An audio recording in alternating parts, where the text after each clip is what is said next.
میرا فرض ہے کہ میں خان شمیم صاحب کا شکریہ ادا کروں، جنہوں نے مجھے یہاں بلایا اور آپ سے ملوایا۔ انہوں نے مجھ سے کہا کہ آنا ہے، میں آ گیا، حالانکہ مصروف تھا، لیکن مصروفیت کے باوجود یہ میری ذمہ داری تھی۔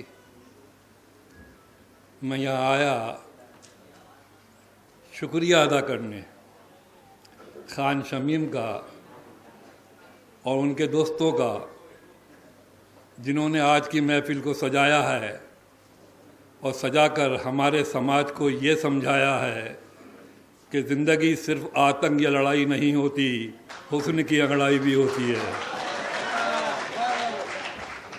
حسن کی انگڑائی بھی ہوتی ہے، عشق کی گہرائی بھی ہوتی ہے، اور سراج اور ولی کے شہر میں غزل سرائی بھی ہوتی ہے۔ میں یہ کہتا چلوں کہ ہر زبان، وہ اردو ہو، ہندی ہو، مراٹھی ہو، پنجابی ہو، سندھی ہو، صوفیوں کی گودوں میں آغوش میں پلی بڑھی ہے۔ آئیے تاریخ کے راستے میں چلتے ہوئے 14ویں صدی میں جاتے ہیں، جہاں حضرت نظام الدین اولیاء حیات ہیں، اور وہ خانقاہ سے اردو کا وہ بیج پھوٹ رہا ہے جو آگے جا کر آج کی ہندی اور اردو بنا۔ حضرت امیر خسرو حیات ہے، اور میں پہلے اورنگ آباد میں یہ یاد دلاتے ہوئے کہ کہیں اورنگ آباد والے اپنی وراثت تو نہیں بھولے، میں حضرت امیر خسرو کا پہلے دوہا سناؤں گا، اس کے بعد میں اپنا سناؤں گا۔ بڑے شاعر کا بڑا دوہا ہے، یہ بتائیے کہ اورنگ آباد ابھی تک اپنی وراثت کو یاد کرتا ہے۔ خسرو رین سہاگ کی جاگی پی کے سنگ، کیا زبان ہے! خسرو رین سہاگ کی جاگی پی کے سنگ، جاگی پی کے سنگ، تن میرا من پیو کا، دونوں بہے ایک رنگ۔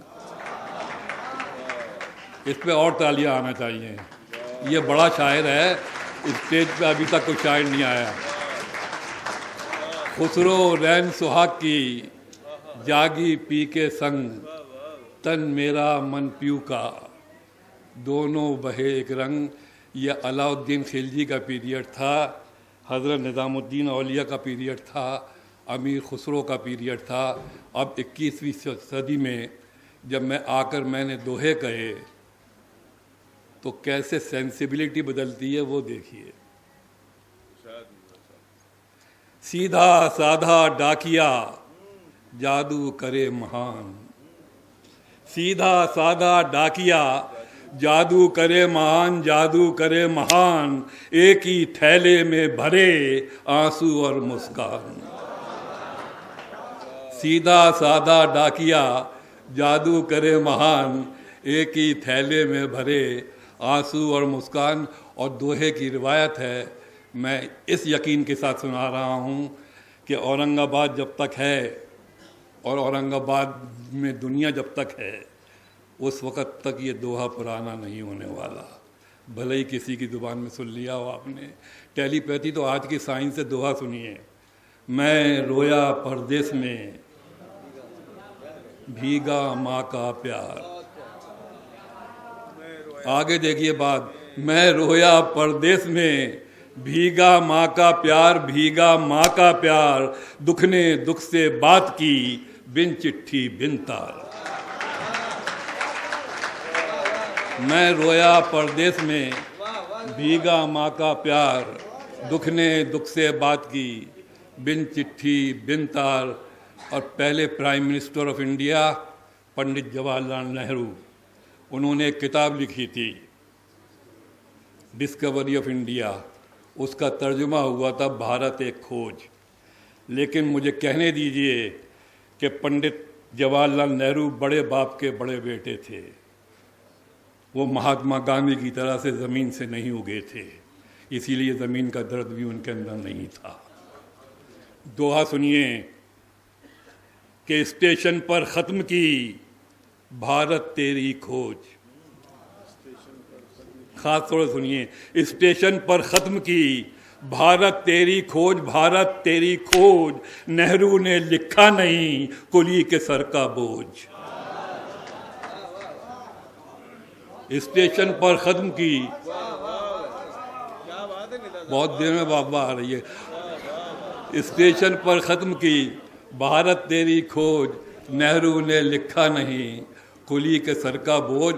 اور دوسرا دوہا ہے کہ الیکشن ہمارے یہاں بھی ہوتے ہیں، یو پی میں ابھی ہوئے تھے، ایک دوہا سنیے کہ عیسیٰ، اللہ، ایشور سارے منتر سیکھ، الیکشن آ رہا ہے، عیسیٰ، اللہ، ایشور سارے منتر سیکھ، سارے منتر سیکھ، جانے کب کس نام پر ملے زیادہ بھی۔ عیسیٰ، اللہ، ایشور سارے منتر سیکھ، جانے کب کس نام پر ملے زیادہ بھیک۔ اور ایک دوہا سنیے کہ ماں اکثر استعمال ہوتی ہے، دوہا سنیے کہ نرمل نشچل پیار تھا یا ہاتھوں کا سواد۔ دوہا سنیے اور یاد رکھیے، ندا فاضلی آیا اور دوہا سنا گیا۔ نرمل نشچل پیار تھا یا ہاتھوں کا سواد، یا ہاتھوں کا سواد، ہر بھاجی ہر دال میں ماں آتی ہے یاد۔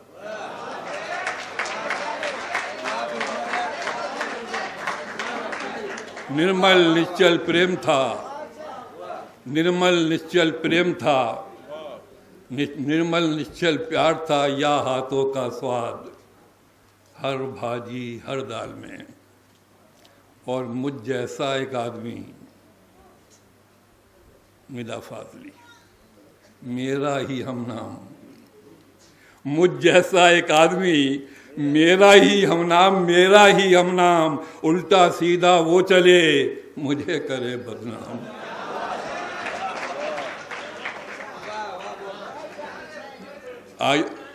میں ایک مشاعرے میں تھا، کسی نے کہا مقرر، تو میں نے کہا پہلے ہی غور سے کیوں نہیں سن لیا۔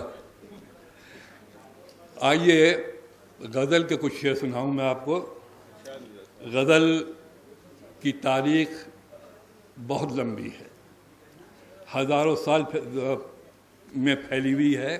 اگر میں 4 جملوں میں سمیٹوں تو یوں کہوں گا کہ غزل عرب کے ریگستان میں ٹھہرائی،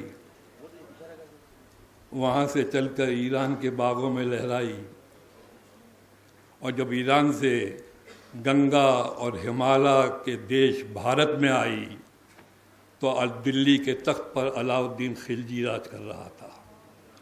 لیکن غزل راستے میں اتنی میچور ہو گئی تھی کہ وہ ہندوستان میں آ کر کسی بادشاہ کے دربار میں سلام کرنے نہیں گئی، اس نے پہلا سلام حضرت نظام الدین اولیاء کی چوکھٹ پر کیا۔ جہاں پر حضرت امیر خسرو نے اس غزل کو دیکھا اور غزل کے حسن اور شباب میں کو دیکھ کر حیرت میں آ گئے تھے کہ غزل کے ماتھے پر زورستر کا نور تھا، دل میں گیتا تھی، ہاتھوں میں قرآن تھا، اور اس کا نام سیکولر ہندوستان تھا۔ یہ غزل تھی۔ اور اب میں کچھ اساتذہ کی زمینوں میں غزل سناؤں گا، 2-3 الگ الگ شعر۔ آپ تالیاں بجائیے، میں پانی پیوں گا۔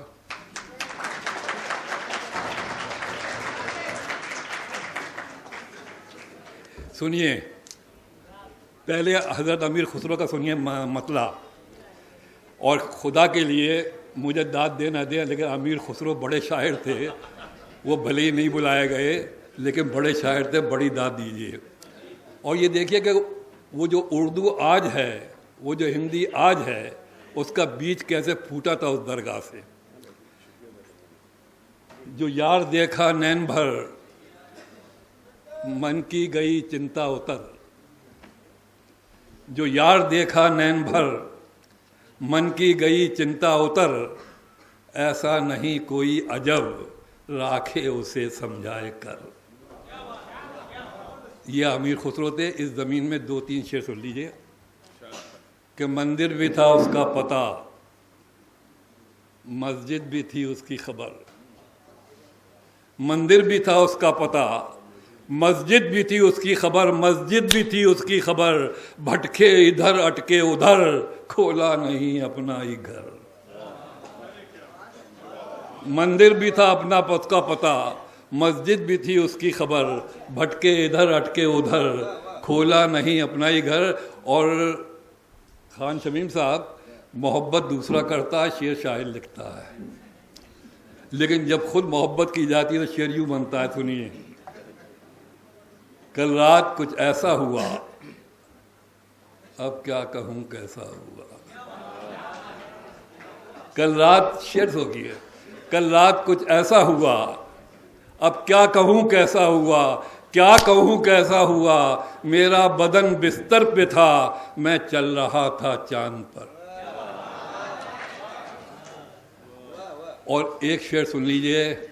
کبھی کبھی جی چاہتا ہے کہ اورنگ آباد میں باریک شعر سنا کر دیکھا جائے. سنیے. وہ روپ تھا یا رنگ تھا، ہر پل جو میرے سنگ تھا. وہ روپ تھا یا رنگ تھا، ہر پل جو میرے سنگ تھا. ہر پل جو میرے سنگ تھا. میں نے کہا تو کون ہے، اس نے کہا تیری نظر. وہ روپ تھا یا رنگ تھا، ہر پل جو میرے سنگ تھا. میں نے کہا تو کون ہے، اس نے کہا تیری نظر. اور آئیے جمنا کے کنارے بسی ہوئی دلی سے گزر کر ہم الہ آباد میں گنگا کنارے آتے ہیں.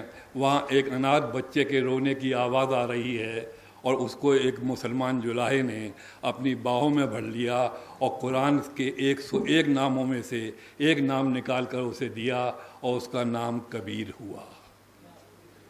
اور امیر خسرو کے 63 سال کے بعد غزل دوسری کبیر داس نے کہی تھی. اس کا مطلع ہے ہمن ہے عشق مستانہ، ہمن کو ہوشیاری کیا. میں نے اس کی نقل بھی کی تھی ایک فلم میں. ہوش والوں کو خبر کیا، بے خودی کیا چیز ہے. عشق کیجئے عشق کیجئے عشق کیجئے، پھر سمجھیے زندگی کیا چیز ہے. ہمن ہے عشق مستانہ، ہمن کو ہوشیاری کیا. رہے آزاد یا جگ میں، ہمن دنیا سے یاری کیا. اب اس میں 2-3 شعر سن لیجیے. یہ دل کٹیا ہے سنتوں کی، یہاں راجہ بھکاری کیا. یہ دل کٹیا ہے سنتوں کی، یہاں راجہ بھکاری کیا. راجہ بھکاری کیا، وہ ہر دیدار میں زردار ہے گوٹا کناری کیا. وہ ہر دیدار میں زردار ہے گوٹا کناری کیا. اور پولیٹیشن سے کہیے کہ سرحدیں زمین میں پھیلائی جاتی ہیں، دلوں میں نہیں اگائی جاتی. شعر سنیے اور حفاظت کیجیے شعر کی. سنیے. یہ کانٹے سے نہیں کٹتے، یہ باٹے سے نہیں بڑھتے. یہ کانٹے سے نہیں کٹتے، یہ باٹے سے نہیں بڑھتے. باٹے سے نہیں بڑھتے، ندی کے پانیوں کے سامنے آری کٹاری کیا. یہ کانٹے سے نہیں کٹتے، یہ باٹے سے نہیں بڑھتے، ندی کے پانیوں کے سامنے آری کٹاری کیا. اور غالب سے پہلے میر تھے، اور ان کا بڑا مشہور شعر تھا کہ میر یہ عشق بھاری پتھر ہے، کب یہ مجھ ناتما سے اٹھتا ہے. میں نے میر کے شان میں گستاخی کی اور اس کی داد بھی آپ دیں گے. سنیے شعر کہ ہمارا میر جی سے متفق ہونا ہے ناممکن.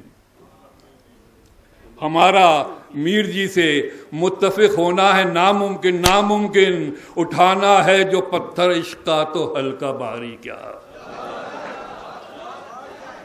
ہمارا میر جی سے متفق ہونا ہے ناممکن، اٹھانا ہے جو پتھر عشق کا تو ہلکا بھاری کیا. اور آئیے اب احمد آباد کی ایک سڑک پہ آتے ہیں جہاں سے 250 سال ایک پرانا ایک بوڑھا سو رہا ہے، اور اس نے کہا تھا جی اپنی زندگی میں کہ بے وفائی نہ کر خدا سوں ڈر، جگ ہسائی نہ کر خدا سوں ڈر. لیکن دنگائیوں نے اس کی باتوں کو نہیں مانا، اور اس کی قبر کو توڑ کر اسے جگا دیا. اور اتفاق کی بات یہ ہے کہ صدام حسین کو 143 لوگوں کی انتقال کر یا مارنے پر پھانسی میں چڑھا دیا گیا، اور جس نے 2000 مسلمانوں کو تہہ تیغ کیا وہ اب بھی چیف منسٹر ہے گجرات کا. اس نے ولی دکنی نے ایک غزل کہی تھی کہ جسے عشق کا تیر کاری لگے اسے زندگی کیوں نہ بھاری لگے. اور میں نے غزل کہی ہے اس اعتبار سے کہ بیٹی کے لیے بھی غزل ہو سکتی ہے. محبوبہ کے لیے غزل ہوتی ہے، لیکن محبوبہ جب امیر خسرو سے ندا فاضلی تک 650 سال بوڑھی ہو جائے تو نئی غزل کا ساتھ نہیں دے پائے گی. میں نے تلاش کیا، وہ محبوبہ مجھے اپنے گھر میں مل گئی. اس کا نام تھا میری بیٹی، جس کے نام پر تحریر ہے. اس کا نام، غزل کے شعر سنیے کہ کیسے ہوتی غزل.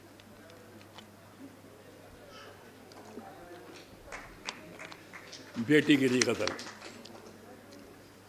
جسے دیکھتے ہی خماری لگے، دیکھیے، جسے دیکھتے ہی خماری لگے، خماری لگے اسے عمر ساری ہماری لگے. جسے دیکھتے ہی خماری لگے اسے عمر ساری ہماری لگے. اور کہتے ہیں کہ جب حضرت عیسیٰ حضرت مریم کے پیٹ میں تھے تو ان کے ارد گرد اجالا ہوتا تھا، روشنی کا ایک حالہ تھا. بیٹی کے لیے جب شعر کہا جاتا ہے تو بڑا نازک مرحلہ ہوتا ہے. اور پاؤں بھاری کہتے ہیں حاملہ عورت کو. جسے دیکھتے ہی خماری لگے اسے عمر ساری ہماری لگے. جسے دیکھتے ہی خماری لگے اسے عمر ساری ہماری لگے. اجالا سا ہے اس کے چاروں طرف. شعر سنیے خاص طور سے.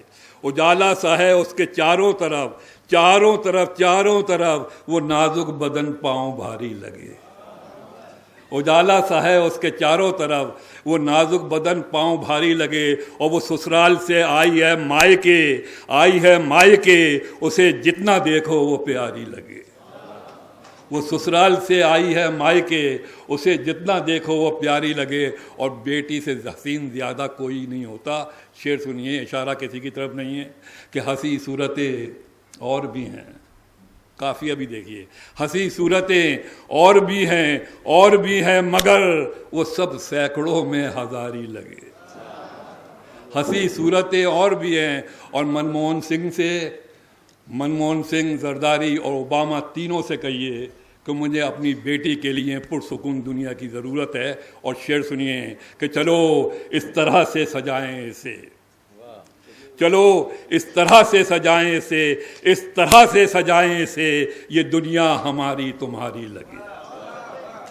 چلو اس طرح سے سجائیں اسے یہ دنیا ہماری تمہاری لگے. اور ایک دو شعر اور سن لیجئے، پھر میں جتنا کام اتنا دام. اور کہ کوئی ہندو، کوئی مسلم، کوئی عیسائی ہے.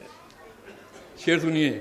کوئی ہندو، غالب کا شعر یاد رکھیے کہ بس کے دشوار ہے ہر کام کا آسا ہونا، آدمی بھی کوئی میسر نہیں انسا ہونا. کوئی ہندو، کوئی مسلم، کوئی عیسائی ہے، کوئی عیسائی ہے، سب نے انسان نہ بننے کی قسم کھائی ہے.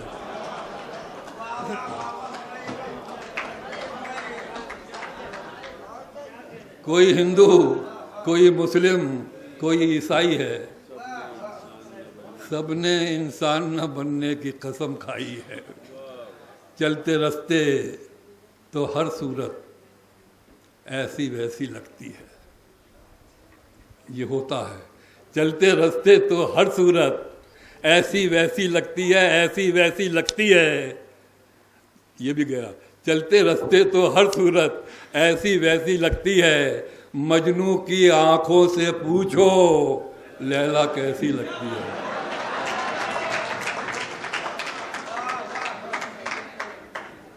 مجنوں کی آنکھوں، لیکن مجنوں کہاں ملے گا؟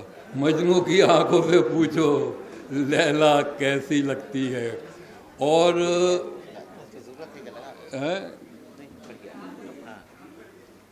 شعر یاد آ رہا ہے مجھے کہ تنہا تنہا دکھ جھیلیں گے، محفل محفل گائیں گے، تنہا تنہا دکھ جھیلیں گے، وہ پروفیشن بھی ہے، تنہا تنہا دکھ جھیلیں گے، محفل محفل گائیں گے گائیں گے، اور جب تک آنسو پاس رہیں گے تب تک گیت سنائیں گے۔ اور دیکھیے کبھی کبھی مشاعرے میں اچھا شعر بھی پڑھا جاتا ہے۔ خان صاحب سنیے، اچھی صورت والے سارے پتھر دل ہوں ممکن ہے، اچھی صورت والے سارے پتھر دل ہوں ممکن ہے، ممکن ہے ممکن ہے، ہم تو اس دن رائے دیں گے جس دن دھوکہ کھائیں گے۔ اچھی صورت والے سارے پتھر دل ہوں ممکن ہے، ہم تو اس دن رائے دیں گے جس دن دھوکہ کھائیں گے، اور بچوں کے چھوٹے ہاتھوں کو چاند ستارے چھونے دو۔ سنیے، بچوں کے چھوٹے ہاتھوں کو چاند ستارے چھونے دو چھونے دو، چار کتابیں پڑھ کر یہ بھی ہم جیسے ہو جائیں گے، چار کتابیں پڑھ کر یہ بھی۔ اور ایک آدھ نظم سن لیجیے چھوٹی سی، گیت تو صاحب لتا منگیشکر کے آواز میں اچھا لگتا ہے۔ ہاں پہلے میری سن لیجیے، ایک مجھے یاد آیا، ایک چھوٹی سی 4 لائن کی، قاضی صاحب دن سنیے۔ میں جے پور گیا تھا، وہاں بچوں کی شاپنگ کی تھی، اور بچوں کے بڑے اچھے کپڑے ملتے ہیں وہاں پر،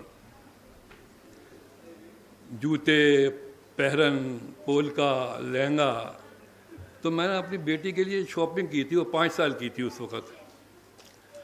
تو میں نے ایک بات سوچی کہ شاعری دیکھے ہوئے دکھاتی نہیں ہے، دیکھے ہوئے میں جو اندیکھا ہوتا ہے اسے درشاتی ہے۔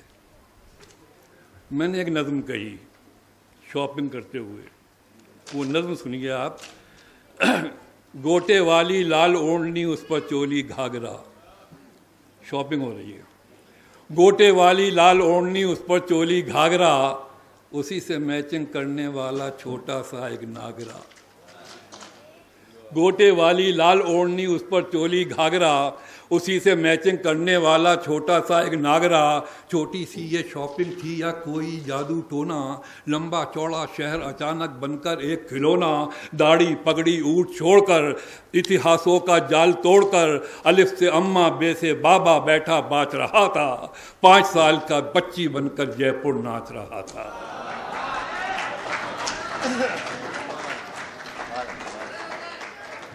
گوٹے والی لال اوڑھنی اس پر چولی گھاگرا، اسی پہ میچنگ کرنے والا چھوٹا سا ایک ناگرا۔ چھوٹی سی وہ شاپنگ تھی یا کوئی جادو ٹونا، لمبا چوڑا شہر اچانک بن کر ایک کھلونا، داڑھی پگڑی اونٹ چھوڑ کر، اتہاسوں کا جال توڑ کر، الف سے اماں بے سے بابا بیٹھا باچ رہا تھا، 5 سال کی بچی بن کر جے پور ناچ رہا تھا۔ اور ایک 5 لائن کی اور نظم ہے کہ میں صبح واک کو جا رہا تھا، تو میرے گھر کے سامنے ایک فلم کے بہت بڑے رائٹر رہتے تھے، ستیش بھٹناگر۔ میں نے دیکھا کہ وہ اپنے گھر کے سامنے کی زمین پر جھاڑو لے کر صفائی کر رہے ہیں۔ مجھ سے نہیں رہا گیا، میں نے پوچھا کہ ستیش جی یہ کیا کر رہے ہیں؟ آپ اتنے پڑھے لکھے آدمی ہیں، بی آر چوپڑا کے یہاں ہسٹوری ڈپارٹمنٹ میں ہیں، یہ کر کیا رہے ہیں؟ آپ جھاڑو صاف کر رہے ہیں؟ ان کا جواب تھا کہ ندا فاضلی، ہمارے دیش میں اگر سب اپنے گھر کے سامنے کی تھوڑی تھوڑی زمین صاف کرنے لگیں تو پورے دیش کی صفائی ہو جائے۔ میں نے میں نے ان کے نظر کرتے ہوئے ایک نظم لکھی ہے 4-5 لائن کی. یہ اس زمانے کی بات ہے جو کہ بم بلاسٹ ہوا تھا بامبے میں. تم انہیں روک تو نہیں سکتے جو اجالوں کو کالا کرتے ہیں. تم انہیں روک تو نہیں سکتے جو اجالوں کو کالا کرتے ہیں. چھین کر جنگلوں سے سانپوں کو آستینوں میں پالا کرتے ہیں. تم انہیں روک تو نہیں سکتے. آپ کی انڈیویجول ذمہ داری بھی ہوتی ہے. تم انہیں روک تو نہیں سکتے جو اجالوں کو کالا کرتے ہیں. چھین کر جنگلوں سے سانپوں کو آستینوں میں پالا کرتے ہیں. بچا تو سکتے ہو اور بجلی گھر کے درست ہونے تک موم بتی جلا تو سکتے ہو. بجلی گھر کے درست ہونے تک موم بتی جلا تو سکتے ہو. اور آخری نظم، یہ نظم میں نے اپنے باپ کی ڈیتھ پر لکھی تھی. یہ میں نے پہلی بار اٹلی میں پڑھی تھی. جب میں پڑھ کے نیچے اترا تو انگریزی کے ایک رائٹر ہیں ڈورس لیسنگ، انہوں نے کہا ندا فاضلی تعجب کی بات ہے تم اپنے باپ کی موت پر ابھی تک نظم لکھتے ہو. میں نے کہا اس میں تعجب کی بات کیا ہے، میرا تو ایک ہی باپ تھا. وہ میرا طنز نہیں سمجھی. انہوں نے کہا کہ ہمارے یہاں یورپ میں نہ خدا رہا نہ باپ رہا. میں نے کہا میں جس تہذیب سے آیا ہوں اس میں باپ کبھی نہیں مرتا. ہر باپ کی موت میں اولاد کی موت ہوتی ہے. ایک دن میں سونے کی کوشش کر رہا تھا، میری نظر پڑی اپنے پاؤں کے انگوٹھے پر، وہ ہل رہا تھا. مجھے ایک دم یاد آیا یہ تو میرے باپ کی عادت تھی، وہ سونے سے پہلے انگوٹھا ہلاتے تھے. تو لڑائی کس سے تھی، وہ جو سامنے تھا یا وہ جو میرے اندر تھا؟ اب عمر جیسے جیسے بڑھ رہی ہے ایسا محسوس ہو رہا ہے کہ میں اپنے اندر کم ہوتا جا رہا ہوں، میرا باپ میرے اندر زیادہ بڑھتا جا رہا ہے. میں نے نظم کہی، میرے باپ کی ڈیتھ ہوئی کراچی میں.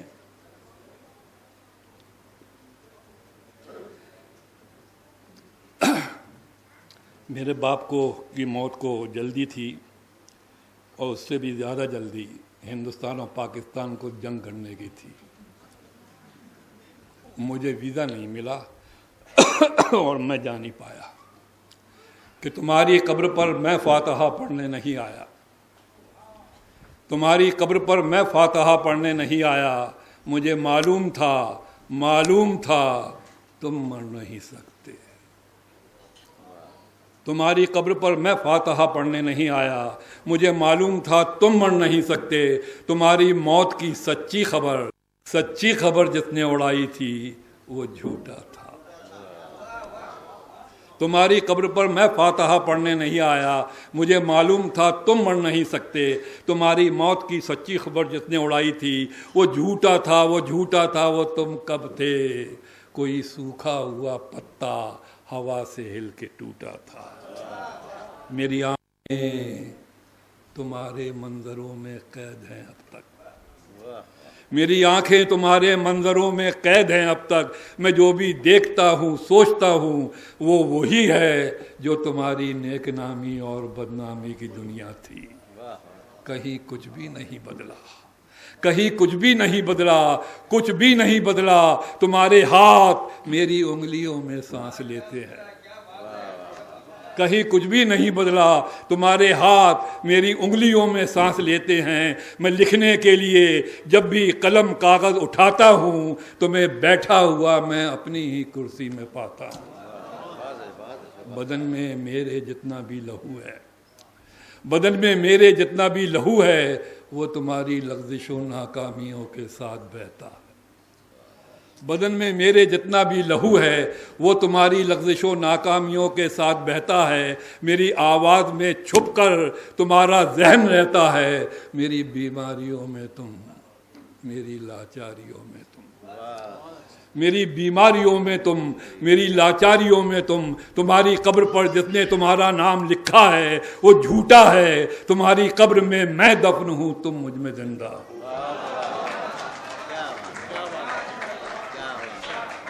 میری بیماریوں میں تم، میری لاچاریوں میں تم، تمہاری قبر پر جس نے تمہارا نام لکھا ہے وہ جھوٹا ہے، تمہاری قبر میں میں دفن ہوں، تم مجھ میں زندہ ہو۔ یہ نظم شروع کی تھی میں نے کہ تمہاری قبر پر میں فاتحہ پڑھنے نہیں آیا، تمہاری قبر میں دفن ہوں، تم مجھ میں زندہ ہو، کبھی فرصت ملے تو فاتحہ پڑھنے چلے آنا۔